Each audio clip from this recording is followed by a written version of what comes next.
Welcome to episode 464 of the Thunder Underground podcast. Trent here as always, and boy do we have a great one this week because Phil Collen of Def Leppard and Manraze is here on this podcast.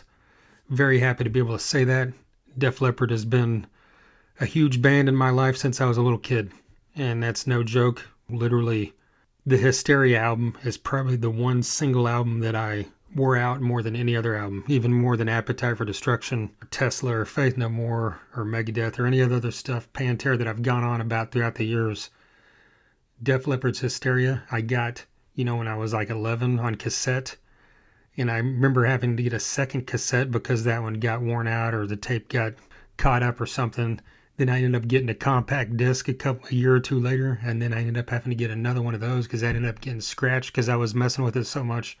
And then here we are. Now I've got the Hysteria box set, all that great stuff, but we don't need to get into my fanboy-ish isms of Def Leppard quite yet. What we're going to do is we're going to talk to Phil about Manraze, which is a side project that he brought to life about 22 years ago with a couple other gentlemen. Simon Laffey of the band Girl, which Phil Collen was in previous to joining Def Leppard, along with Phil Lewis of LA Guns, who has been on this podcast a couple times. And then, of course, Paul Cook, the mighty drummer of the Sex Pistols, is also in Manraze. Manraze released 2 albums, both great, and they just now put out the complete recordings of Manraze, and it's a 5-album box set. It's got both those 2 studio albums in their entirety, and then it's got an album that features live and acoustic tracks, an album that features instrumental tracks, and an album that features unreleased songs, remixes, all the typical B-side and leftover kind of stuff, but they've got a lot of great stuff in here. This isn't just like, here, let's throw something out because we've got it set in a vault. This is like legitimately great music, and both those studio albums from Manraze are fantastic if you've never heard them.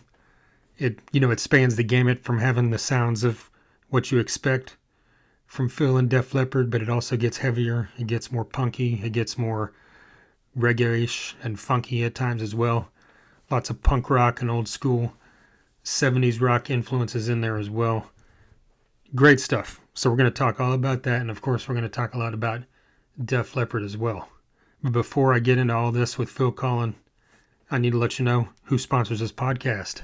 DEB Concerts is a promoter based right here in the Tulsa area who's brought tons of great acts to Tulsa throughout the years. One of those acts being Last in Line, which features Phil's co-guitarist in Def Leppard, Vivian Campbell, who was on this podcast many years ago. But besides all the great acts that DEB Concerts has brought to the Tulsa area, they also book the DEB Concert stage in the Roadhouse section at Rocklahoma every year as well. This year's no exception. It'll feature the mighty Ugly Kid Joe, one of my favorite bands. Super excited that they're finally playing Rocklahoma. Also feature Molly Hatchet, Slaughter. Mark Slaughter's been on this podcast a couple times. She Hates Me Not. An Ozzy tribute called Ozolution out of the Tulsa area. A nationally touring Van Halen tribute called Jump. And so many other great acts. Hit up rocklahoma.com to see the entire lineup, which is pretty diverse this year. It's pretty cool, for ticket info as well. And of course, we keep you up to date right here with what DEB Concerts is doing, so a huge thank you to them. Speaking of Rocklahoma, the Rocklahoma Bitches are also a sponsor of this podcast, and they have been now for the 2nd year running. And they've been out there at Rocklahoma since 2011, 15 years strong with Kendra and Christy. Super charitable women. If you've been at Rocklahoma, you've surely seen them. Even if you don't know them personally, you probably know who they are. They've got tons of merch with the Rocklahoma imagery on it. And guess what? They give you all this for free at all times. Doesn't matter what it is. T-shirts, koozies, hats, stickers, bags. They come up with new stuff every year, and they always hand it out completely free. They never charge for anything. And speaking of charity, they sponsor the Cancer Sucks benefit that happens at the Canes Ballroom at the end of every year here in Tulsa as well. Such a great cause. Super glad that they're a part of that. And also Rocklahoma auctions off guitars every day during the event, featuring artists that are performing this year, and Christy always bids on those and usually walks away with at least one of those as well. So huge thank you to Rocklahoma Bitches for everything they do. and of course for sponsoring this podcast. And finally, we've got Sunset Tattoo, a kick-ass tattoo shop in the Tulsa area. Tattoos done good and proper. Well over 30 years of experience from Jake and his crew over there. Native American owned. Female artist on staff. Full-time. They accept walk-ins. If you hit them up to set up a time to get in there to talk about what work you're looking to have done, they're great at that. They can help you bring your ideas together. If you have something ready to go, they can help you with that as well. Hit up their socials, Sunset Tattoo Tulsa, on both Instagram and Facebook. There's tons of photos there that show all the different styles they specialize in. I've had work done by Jake at Sunset Tattoo a couple times, and I'm super happy with it. Looking to have more done here in the near future. I know many others that have as well. Many touring musicians have used Jake as their tattoo artist as well. So get over there, talk to Sunset Tattoo, and tell them that Thunder Underground sent you. Alright, like I mentioned there in the sponsor info, Phil's the second member of Def Leppard to be on this podcast. Vivian Campbell was on here many years ago on episode 226. So I'm super happy to have a second member of Def Leppard, Phil Collen, right here to talk about all kinds of stuff. And speaking of, like I mentioned there as well, that Phil Lewis has been on this podcast a couple times, the singer of LA Guns. Most recently, episode 376, I believe that was the year before last. And he was the vocalist for Phil's band Girl that him and Simon Laffey were in before Phil went to join Def Leppard. And of course, that's kind of when Girl split anyway. Phil Lewis went on to join LA Guns. But that's all part of the past. We're talking about the past too, because we're talking about Manraze's box set of unreleased material and their couple albums. But we'll be talking about new music, possibly from Manraze, and of course new music coming from Def Leppard as well. You know, just like I said up front, like this is just one of those bands that's always stuck with me throughout the years. I've loved them through, you know, the thick and the thin of it, through the 90s. Slang, that's an album that we talk about, you know, here in the interview coming up with Phil. You know, when that came out, you know, I was a little shocked, a little like a lot of people were, but I listened to it a hell of a lot in 96. You know, that's something just a couple months ago. We hit the 30th anniversary in May of Slang, and Jason, my former co-host, came back with me, and we did a full episode talking about track by track, talking about Slang and, you know, what we thought of it back then, what we think of listening to it now. And we did the same the week before for the 30th anniversary of Pantera's The Great Southern Trendkill. So in 96, I was listening to Slang, you know, back and forth, listening to The Great Southern Trendkill. So I never really stopped with Def Leppard. And then, you know, a few years later when they released Euphoria, they went back into their classic sound. And that album is fantastic, by the way, if you have not ever heard that. So many great tracks on there. But Slang is as well, just for a different reason. And, you know, throughout the years, you know, all their albums have had great songs on them. Diamond Star Hello's their most recent album from a few years ago. No exception. They released a song earlier this year called Rejoice, if you haven't heard that yet. And they're working on a new album now that I believe is slated to come out next year in 2027. But Def Leppard is on tour like they always are in the summer. They're in Europe right now. When Phil called me or hit me up on Zoom for this episode, they had just played the Grass Pop music meeting in France the night before. You can check out all their stuff on Facebook. Tons of great photos from that. I could spend probably 20-30 minutes just rambling about the reasons I loved Def Leppard when I was a kid, and I still do. You know, every one of those albums, it doesn't matter. Hysteria, Pyromania, Adrenalize. I freaking love Retroactive. You know, and the first two albums that Phil weren't on as well are obviously new wave of British heavy metal classics in High and Dry and On Through the Night. You know, Phil was doing that great new wave of British heavy metal stuff with Girl at the same time, so he's no stranger to that era. Right before he joined Def Leppard during the Pyromania recording. All right, enough of me gushing about Def Leppard. Let's just listen to Phil Collen talk about Def Leppard and Manraze and a few other things. Here's Phil Collen.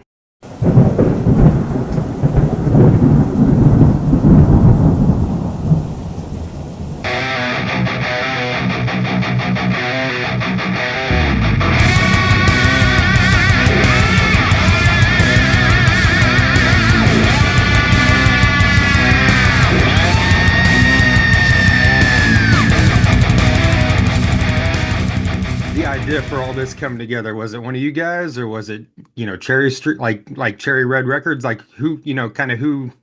What was the impetus for Come up making with the this idea happen? Yeah. that, well, we always felt that our stuff wasn't really out there. So, you people, you describe it and they say, well, where can we get it?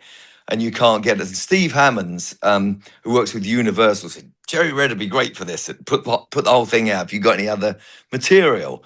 So we went digging with, through all these files and all the stuff we had, and we figured out we had so much material, and there was actually more than that, but there's like half finished songs and stuff like that, but for a majority of it was pretty much there, and all the instrumentals and the remixes and all that stuff. So yeah, there was, I was amazed at the amount of stuff. Were the two records completely out of print, right? Like this wasn't you something you could, easily find, right? Okay. you could get them, but you couldn't get them. You couldn't get them on Apple and Gotcha. Spotify and stuff like that. So they were, it was kind of a bit weird. So they'd been pulled off of that. So this was great. You can either get the box set, the CD thing, or you can actually just listen to, on your favorite platform. So no, it's pretty cool. Yeah. Well, I mean, I'm sure, a big talking point on this is that, this day and age, a lot of bands are just putting out singles or maybe an EP, and you guys are like, hey, here's 5 discs at once. Absolutely. But it's Yeah. like, obviously, you guys, have a bulk of your fan base. It comes from the era where, we want to purchase physicals. So was that kind of the thought process on this? Not really. I mean, it just needed to come out, and Okay. it was again, it was a great platform. Just 5 CDs. Asking for vinyl would have been a bit of a stretch because it's so expensive and all of that. I mean, I'd love to see it on vinyl, but Right. it's actually great that it actually really exists as a hard copy. Yeah. So more the ideas behind it is kind of just to introduce this to people that might have missed it the first time around, or just to like say, Definitely. here's extra for those of you that did know. A bit of everything, Yeah. but we were kind of bummed that the word didn't get out before, because we put so much effort into it, especially the first two albums. It was like, wow, this is great, and toured it and everything. So Yeah. yeah, no, it's really nice to finally be free of it, and actually it exists in real life. Yeah. Yeah. It seems like side projects, even, when you put effort into it and like you do press behind it and even tour, it's like they still don't ever get the full, you know, whatever the Yeah. right word is. They don't get out there the way they should because eventually you're going back to Def Leppard and it kind of gets put back on the back burner. So a lot of people might miss it in that span of time. Absolutely. I mean, it Yeah. happens with so many bands who have Yeah. kind of side projects or other things. Obviously, the only one, the big one that happened was obviously when Dave Grohl had the Foo Fighters, and it Right. wasn't a side project, but it kind of blew up. And that was great because it was, again, it was diverse. If you were a Nirvana fan, you'd still kind of like the Foo Fighters. And so, yeah, no, it was a pretty cool thing. Yeah. Well, did the process of going through all this music and doing press like this, talking about it, does that like give you guys any like inkling to want to like write new music or? Oh, we are already. Oh, Yeah, for okay. So sure. that's Yeah. happening. Okay. Yeah, without a doubt. I mean, it's definitely done that, and I always see Paul and Simon. Whenever I'm in London, you know, Paul Cook lives kind of close to me. I'm always around his house, or he comes around to my house. So yeah, so that's pretty cool as well. And they're onto, I think, the Pistols are just going out right now actually as well. Right. So, I mean, is that something that's like you guys are looking to put out an album in the future, or is it just kind of like we're just doing this if it works out with No, schedules, that I kind of think thing? we'll put it out anyway. I think there's something succeeding at putting something out, creating something and actually getting it out there. It's like a painting. Finishing a painting actually to complete the full circle. People have to appreciate it, or at least have an option to have a look at it.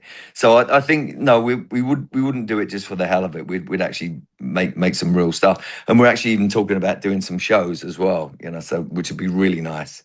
Yeah. Well, I mean, you mentioned like half songs and that kind of thing. Like, so is this the complete recordings of everything that was a completed track, basically? Kind of. I Just mean, some of the songs that we were just talking about this the other day, but there was a song called Immaculate, and I'd met this Rwandan lady who was, her family got slaughtered, in Rwanda, and she was amazing. So I wrote a song about it, and we didn't get a chance to finish it off. So the instrumental version of it we kind of got that far along, so it was like, whoa, we can actually release that. So there's a lot of stuff there that was kind of half finished, or like the very first song we ever recorded, which was called Original Sin.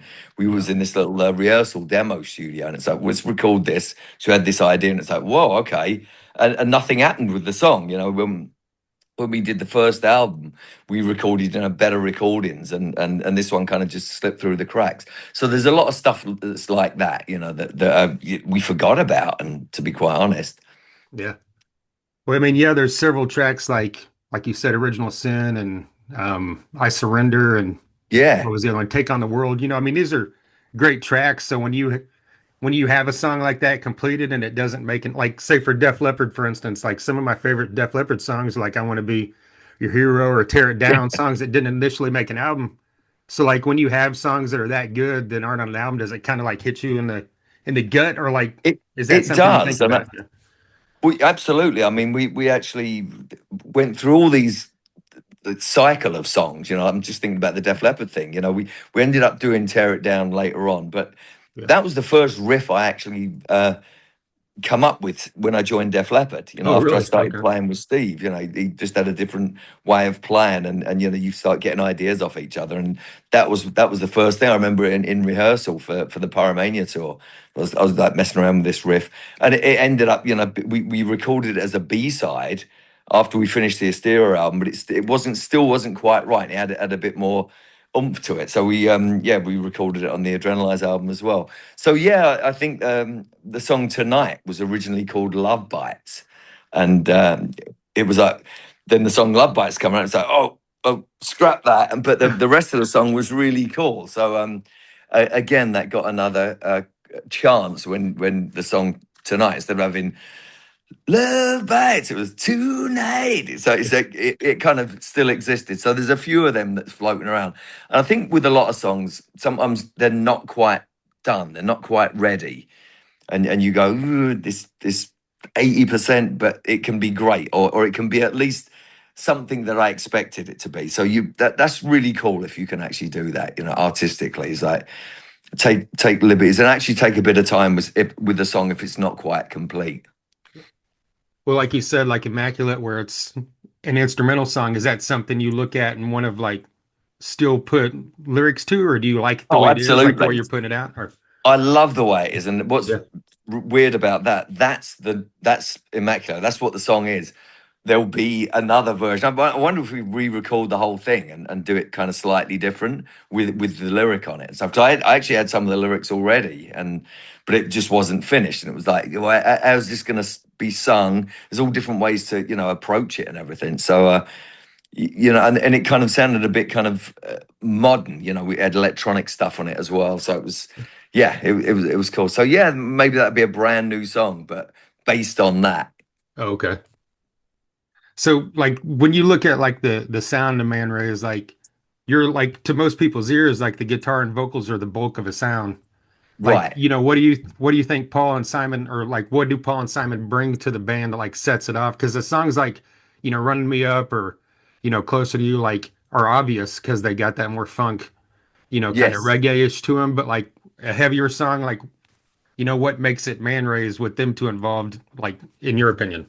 Well, the big thing was like Paul's firepower. You know, he plays his sticks upside down. When I first heard the Pistols, I was like, whoa! And even when we was recording with Mutt Lang, you know, Mutt would sometimes kind of reference cookies, like cymbals. Cymbals have got to be hit like cookie. You know, really hard and aggressive and firepower. So that was it. And I always loved Paul's playing. Simon, I'd played with him in Girl, and he could be he'd go jazzy or it'd be rock. And we were fascinated with this band called Japan, this British band called Japan, and they were really cool. And so we kind of delved into that a little bit, and that was a bit that was weird. It was kind of like a cross between Bowie, Roxy music, and people go, oh, Duran Duran. It's like, no, Duran Duran listened to Japan. So there was all these different elements, and Simon definitely brought that stuff. So yeah, there's a hard rock thing, and we love the raw punk type part of it, but then there's also the refined stuff that we can do, because I do that in Def Leppard as well. So you can have the best of both worlds, and I think that was the thing with this. It could be diverse, but it could also be really raw and aggressive one second, and kind of slick and mellow the next. You know. Yeah.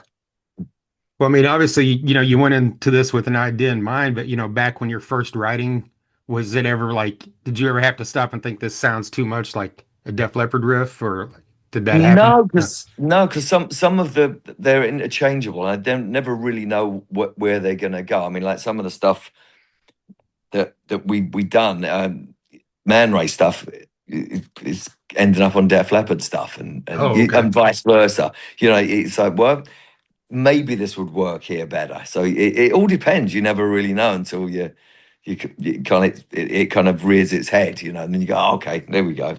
Yeah. Are there any like songs in particular you can think of that went one way or the other that you were had in mind Not initially for the offhand. other one? Or Well, yeah, I mean, like there's a song, "See You in Everything." You know, I remember I started demoing it on GarageBand keyboard on my little Mac. We were at a Sunday, a day off, and we were staying in this really weird um, industrial estate in the Czech Republic on a Sunday, and everything was closed, and it was a million miles from anything. And I'm like, oh my god! So I started writing this thing, and I actually thought it was going to be a Def Leppard song for sure. And the more I got into it, and then when I started singing it, I was like, it kind of needs a like a Iggy Pop vocal, like kind of, I'll do anything, I'll do this. It's like low, almost like crooning. And that all of a sudden it took it out of Def Leppard territory. You know, it kind of was like, well, Manraze can do anything. You know, we can do dub reggae, we can do punk, and you can do an Iggy Pop style vocal. But in Def Leppard, it's we actually we're really opening it up. I got to say, on the stuff we're recording now, but it's still not as diverse as whole 180 that the Man stuff is. You know. right. Yeah, I mean, to me, every second of every day is one that initially jumped out. I'm like, this could easily be a Def Leppard song, but most of the tracks don't feel Def Leppardish to me at all, outside of Right. hearing in your guitar tone. Yeah. Absolutely. Yeah. But And like, I'm actually looking at a guitar I've got here, that, and I was thinking, I mean, there's a song, "Over My Dead Body," and this is a Jackson that I splash painted for their 30th anniversary, and that's what okay, that is on that song. So, which is is interesting. We're talking about, and I'm thinking, hang on a minute, that's the rhythm guitar on "Over My Dead Body." It's that one. So yeah, wow, okay.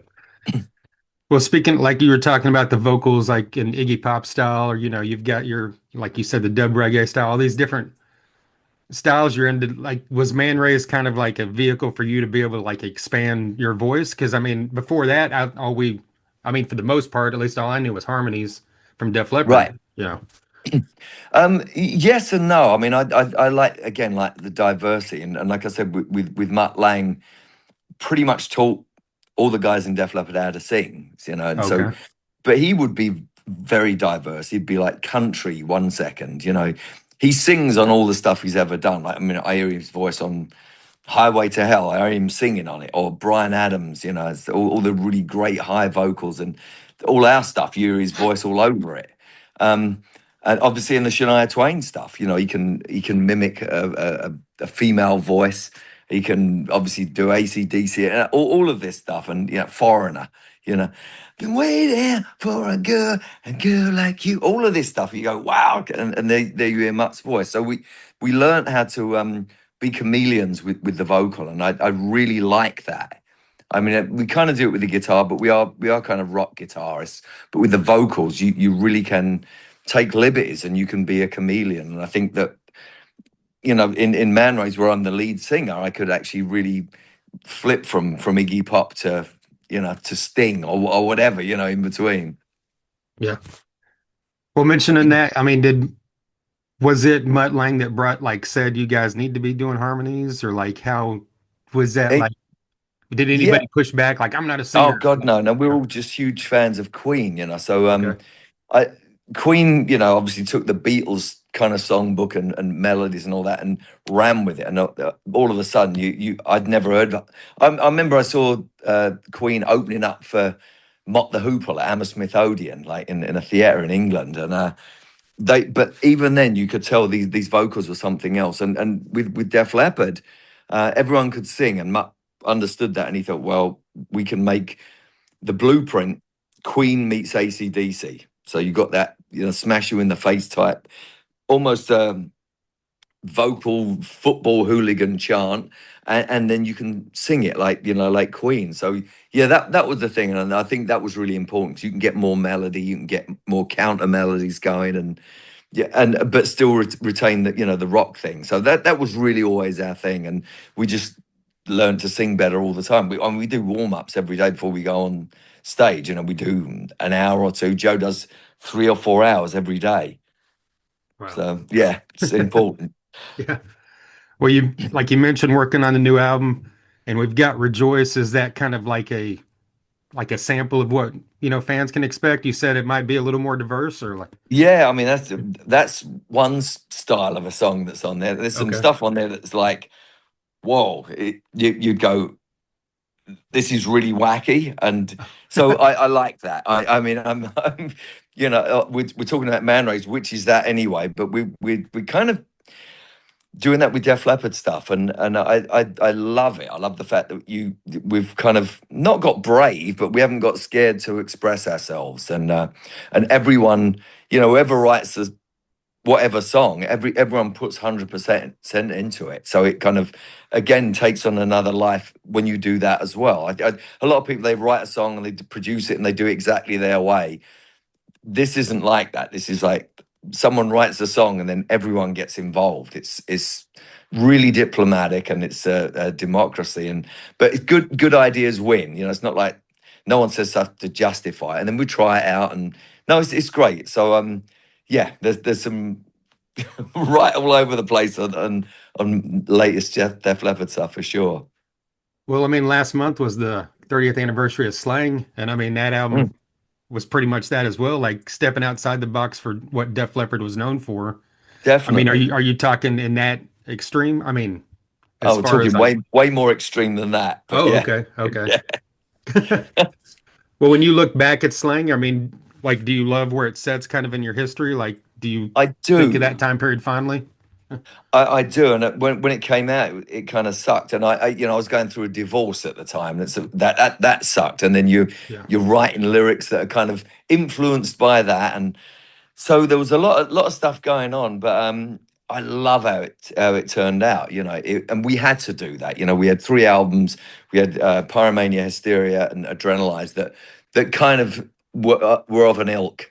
And Yeah. and so it was really, and Steve had passed away, so we really needed to change things and shake things up. So I mean, it wasn't successfully, commercial success or anything, but I went gold, which is pretty good. But it was different. It had a spirit of its own. We've been playing Slang on tour now, and it's so much fun. We're doing extended part in the middle, and it goes into this whole funk thing, and it'd be James Brown and David Bowie, and it's all of this really weird stuff. So I love that. Again, diversity is the key for me. I love it. Yeah. Did it take you a bit to get to that feeling? Because, like you said, it was a bad personal time period, and sometimes Yeah. that kind of reflects the way you see something, even though the art and the music's totally separate from, well, not totally separate, but it's still a separate thing from what you were going through. Yeah, no, I think with music and art in general, it's a great valve. I never had teenage angst as a kid. I grew up in the East End of London. My buddies at school, some of these kids were really getting into awful trouble, and I didn't. These were my buddies, and they would be doing stuff, and I'd be like getting into the music, and that was my release. So I think that even with that, I look back fondly at the recording of it because it allowed me to not really concentrate on being morose or anything, and just kind of just releasing and kind of yeah, experiment and having a great time with music, expression. So that was pretty cool. Very cool. Well, one of the times I saw you live was at a festival in Tennessee in 2019 called Exit 111. Oh And yeah, I know the next day you guys posted it was the coldest show you ever played. So I was hands just curious down. at like what point in that day did you decide I've got to wear a shirt at this show? Yeah. So I got really sick after that, and I Oh, really? thought, Okay. oh my God, like some weird pneumonia thing. But it was 37 degrees. It was like, what? Yeah. And Ghost were on. I was watching Ghost, and they were, and there's all steam coming out. I thought, oh my God, and it's just getting colder as the night goes on. So we did that, and it was pretty brutal. Yeah, and then the next day or something, I'm flying back to wherever I was going, and woman sneezing next to me or coughing, and then yeah, I got this thing. It was like, yeah, funky. So yeah, no, we funny enough, we played this place in Sweden the other day. In the middle of nowhere, it was this giant hole cut like a quarry with a beautiful amphitheater, but it was freezing. And I said, "You got any heaters?" And they said, "Yeah." So I had this giant heater. We don't have any monitors on the stage or any foot pedals, or I don't anyway. And it it's a big space. It looks like there's a giant monitor in front of me, but it's just like this 3 bar giant heater, which was great, I got to say. And then the next day we're in Finland, rained there, and then it was like 95 degrees in Zurich or something the day after. So yeah, I'm surprised that didn't lead you to get sick going from those two extremes. absolutely. Oh yeah, we're kind of banging up with all the vitamins and all that stuff. So yeah, mate, because of that, yeah, for sure. But that, I mean, that's surprising to think that in your early days, but I mean, I guess back then, obviously you're playing, indoors in the winter and shit like that. Yeah, So yeah. absolutely. Yeah. Yeah, and we've done a bunch of like ones where it's been brutally cold outside. We was playing uh, in the Dakotas, and someone opened the Vivian's guitar case on his acoustic, and it went all the lacquer just cracked right in front of us. It's like, Oh, wow. whoa. Yeah, Wow. it's just extreme heat and cold. So yeah, we've definitely done that. Well, speaking of live shows, I saw the, quote from this past couple weeks where you said that one of the recent Vegas shows you thought was like a top three all-time show, talking about the Yeah. fun and the camaraderie of the band and everything. Like, what is it about, like right now, the band and the camaraderie that, is that special to you? Well, we changed the production. I think there's something happened with when the Sphere came out in Vegas.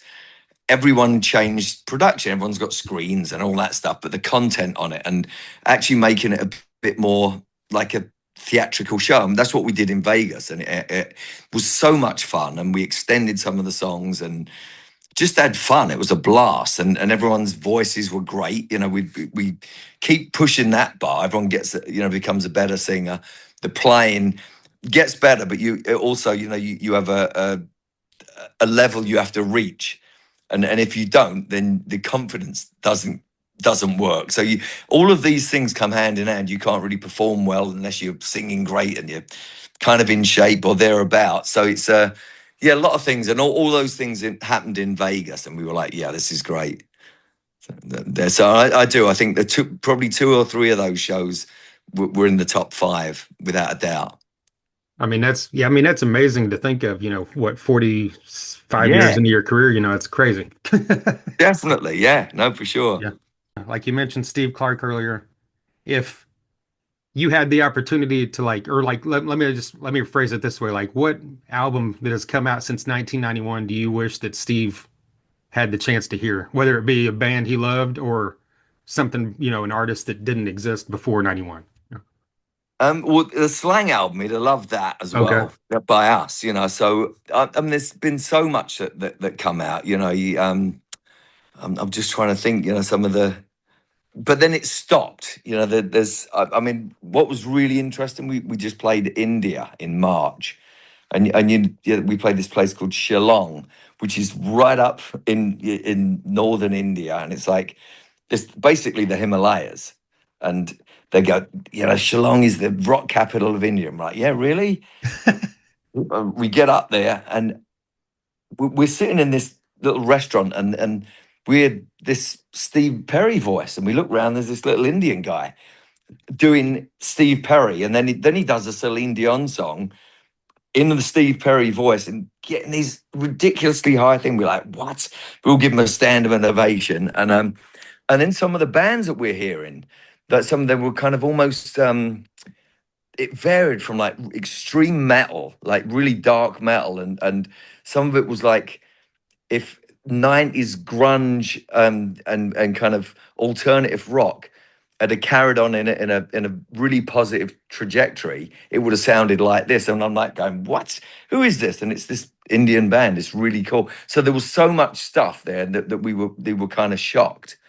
And trying to get hold of this stuff, which I will do at some point. But yeah, he would have loved that stuff. Anything that's kind of unique. And like I said, it's there's this thing that pop music does. It copies. Taylor Swift comes out, then you've got everyone sounding like Taylor Swift, or everyone sounding like Beyonce and looking like her. But with this, it was like, well, this had been allowed to grow, and Yeah. it was you hear this stuff and you're like, well, this is really what that would have ended up like had it not disappeared and something had replaced it. So there was some really cool stuff happening. There was a kind of a weird new wave pop band that opened up for us with a female singer, and we're like, what? This stuff's amazing. The guitar sound was killer. It was like a totally different thing. So yeah, I'm always on the lookout. And again, Steve would have loved all of this stuff, and the technology, the fact that we don't have speakers on the stage, and it's like, you just plug into a fractal and it's the best sound you've ever heard. And that we're recording. I mean, I've done some stuff on my phone. You plug this thing into your phone and away you go. It's like ridiculous. It's black magic. So that's the sort of stuff he'd have loved. Very cool. Well, final question for you. In like a three-way battle of an opening riff, like what's your Yeah. favorite, or what do you think's the best opening riff of Armageddon It, Photograph, or Promises? Photograph's pretty classic. It really is. And I think Promises, I love it. I mean, I came up with that, and it's got a weird thing attached to a bittersweet thing. My mum had just passed away, and I booked the flight, and then she died in the night, and I was like on the way to the airport, and I'm like, gosh. Well, actually, just before I was on the way to the airport, I had this idea for a riff, and I'm going, God, timing sucks, but it was the Promises riff, the whole intro. So I recorded it. I'm like, God, this is really not in a good place, but I demoed it in my little cassette thing. 3 minutes it took me, or 2 minutes. Then when I came back, later on, a few months later, it was like I was still sitting there, and then that turned into a song. So that one has special meaning to me, obviously. But yeah, every time you hear Photograph, or the audience hears it, they go pretty nuts. Yeah. Yeah, I was glad to see that you guys have been putting Promises back in the set list in recent years. Yeah, we done it last night, and we last night was kind of a metal fest in Belgium, and it was great, grass pop. But we opened that up with a a cappella intro. We sing the chorus. So because everyone's going, oh, these guys using samples. It's no, this is us really singing. So it's Yeah. kind of proof for that. Yeah. Yeah. Well, I mean, that's kind of like comparable to what you were talking about, Manraze, like it not, you know, getting the light of day initially. And Yeah, Promises to me is like a song just like that, I because I mean agree. it was a single, but it was during a period where, Def Leppard wasn't being blasted all over current rock radio, Absolutely. but I totally agree. For sure. yeah. Right on, man. Well, I'm absolutely loving this Manraze box set, everything on Thank it, you. and appreciate you taking the time with me today. Absolute pleasure. Thank you. There you go, Phil Collen of Def Leppard, Manraze, and Delta Deep. A huge thank you to Jody Best of Best Bet Promotions for her continued support of this podcast throughout the years, going way back to like the first year of this podcast, I believe, and we're over 11 years now. Like I mentioned earlier, Vivian Campbell of Def Leppard was on this podcast back on episode 226, and Jody's the one that helped make that one happen as well. So, always thankful to Jody Best, and a massive, massive thank you to Phil Collen for taking some time out there during the middle of Def Leppard's European tour to hit me up on Zoom to talk all about Manraze's complete recordings box set, the new Def Leppard that's coming, and of course some of that classic Def Leppard stuff we talked about there as well. Very happy to be able to record this one. Like I've mentioned multiple times, check out that Vivian Campbell episode. If you're a fan of Phil Collen and his band Girl, check out the 2 episodes that Phil Collen was just on this episode. Check out the 2 episodes that Phil Lewis was on. Most recently, 376, he was on here via Zoom solo, and then I don't have the number in front of me, but a couple years before that, he was on here with Tracy Guns. That's back whenever Jason was still doing a podcast with me, and we talked to the 2 of them in person at a show in Tulsa, and that was a really fun one. Love to get Tracy Guns back on here one day. But yeah, if this is your first time listening, I can't express thanks enough. If you found your way here because you're a fan of Phil and Def Leppard, you've got 463 episodes previous to this you can check out, and there's been tons of guys from that 80s rock era, members of Bon Jovi, Twisted Sister, Queensryche, Kiss, Great White, Tesla, Slaughter, Guns N' Roses, Whitesnake. Did I say Tesla? Multiple members, multiple times have been on here. Motley Crue, Firehouse, Warrant, Trickster, Lillian Axe, Kix. I think I said Kiss. Gene Simmons has been on here, as has Bruce Kulick. Glenn Hughes, the mighty Glenn Hughes, one of the greatest rock singers of all time, a Mount Rushmore singer, has been on here twice now. I've had on members of Megadeth, Testament, Creator, Saxon, Last in Line. Well, you know that. I've said Vivian Campbell a few times. So I've also had on members of Dio, I guess, because we can throw Vivian into that group. But yeah, John Bush of Anthrax and Armored Saint was on here a few months ago. Members of Living Colour, Leonard Skinner, Skillet, Hellstorm, Shinedown, Three Doors Down, Saliva, Breaking Benjamin. All multiple members have been on from those bands, as have so many other bands throughout the years. Trivium, Killswitch Engage, Clutch, Typo Negative, White Zombie, Prong, Biohazard, Hatebreed, Seven Dust. So much great stuff. So just dig back through all that. TheThunderUnderground.com. You can listen to everything right there. Wherever you're listening or watching now, whether it be Spotify, YouTube, Apple Music, hit follow, like, or subscribe so you don't miss future episodes. And yeah, as you noticed, if you've been a follower of this podcast, the full video podcast is a new thing. This episode with Phil is only the 3rd episode out of the 464 episodes that's been the 4th episode that's been a full video podcast. The first one was way back in like the first year of the podcast. Our buddy JP of the Talking the Orville YouTube channel. That's a pretty big deal. Way back then, he went out there with us to see Battlecross and recorded the interview in person for us, but that's the only one that we ever did like that as a live thing with camera and everything, and then stuck to the audio podcast format throughout the years and just putting out video clips, but decided recently it was time to just make this a full video podcast because, we've got the video from doing Zooms anyway. So 2 episodes with Matt Zane was the first full video episode out. That's a fun one, very interesting, especially if you're a fan of Static X, industrial metal, or anything like that. The majority of the podcast is talking about the documentary he's working on about Wayne Static and his wife Tara Ray Static. Fortunately, both of them, of course, passed away, and he's meeting a lot of pushback from the band on this, that they're not wanting him to release this unauthorized documentary, but he worked with Wayne. He recorded music videos with him. He did the same for Static X after Wayne passed, so it's weird that they're doing this all to him, but check that one out. It's a very interesting episode. And the most recent episode last week was PJ Farley of the band Trickster, making his return to the podcast. He's also been in Fozzy now for going on 6 years, so we talk all about Fozzy and Trickster. So check that one out as well. But yeah, video episodes are apparently now a thing here at Thunder Underground. We finally stepped into the future that's like 10 years ago when everybody, I'd say 5 years ago when video podcasts kind of took off from the audio realm, and I was just being a little stubborn about it. But here we are. That's a long-winded way to say thanks for watching if that's what you did. But if you're still just listening, thank you for doing that as well. Hit me up on all the socials and give a follow there. There's daily content that comes out clips of old interviews, news footage, album anniversaries, all kinds of great stuff. So hit follow anywhere you see us on social media. TikTok, Instagram, Facebook, YouTube, X, Blue Sky, all that great stuff.